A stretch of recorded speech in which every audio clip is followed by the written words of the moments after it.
On the livestock side, pork production was raised, but exports remain unchanged. On Wednesday morning, we talked with the University of Missouri Extension ag economist Ron Plain and asked how input price concerns and break-even levels were adding to the uncertainty of the market.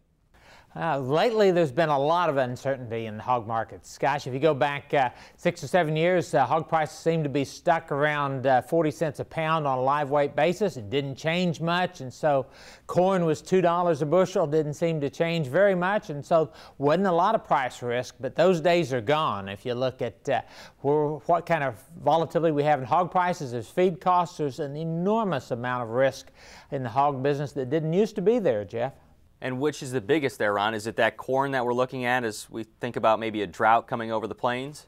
Well, actually, if you look at price risk, the last time I looked at it, about 53% of the volatility came from hogs and 47% from feed costs, so pretty close to 50-50.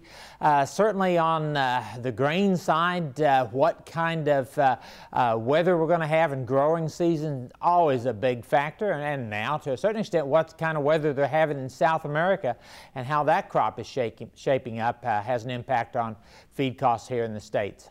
You know, we're getting to the point of the year where we normally see producers starting to turn a little bit of a profit, but how much of a profit is it going to be? Well, yeah, you won't know until the year's over. If you look at 2011, Iowa State calculations said the average hog producer made about $5 per head sold last year. The second year in a row of profits.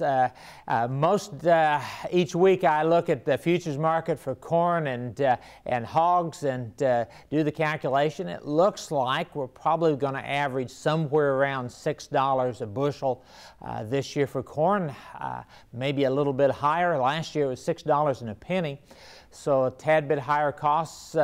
Hog prices, futures most days end up with an average close to last year, so right now somewhere maybe $0 to $5 profit per head is the outlook for 2012 profits. Are you confident that the economy has turned itself around enough that, you know, consumers are going to be willing to spend money on meat? I wish I was that confident. There's still a lot of unknowns and iffiness in the economy, and not only here in the United States, but worldwide. The European Union is struggling with the value of the euro and Greek debt problems. They're forecasting a recession in Europe. If so, that might spread here. Right at the end of the year, some of the growth numbers here in the U.S. economic data looked encouraging. It would sure be nice to see that carry forward, but right now there's still an awful lot of unknown as far as the economic outlook.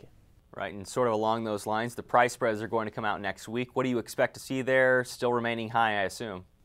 Yes, we're going to get export data first, and it looks like, well, we know that 2011 was a record year for pork exports.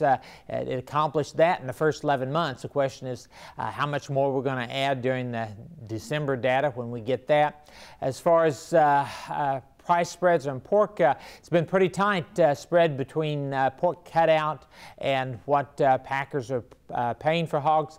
That does need to improve if we're going to be able to run hog prices up as fast in late winter as we normally do. And what do you see there, Ron? Where do you think we'll be here as we go through the rest of this month and into March? Well, seasonally, the trend is in our favor, but probably not a whole lot. I would guess we're probably going to end February with hog prices probably $2 to $3 per hundredweight of carcass higher than what we had at the end of January.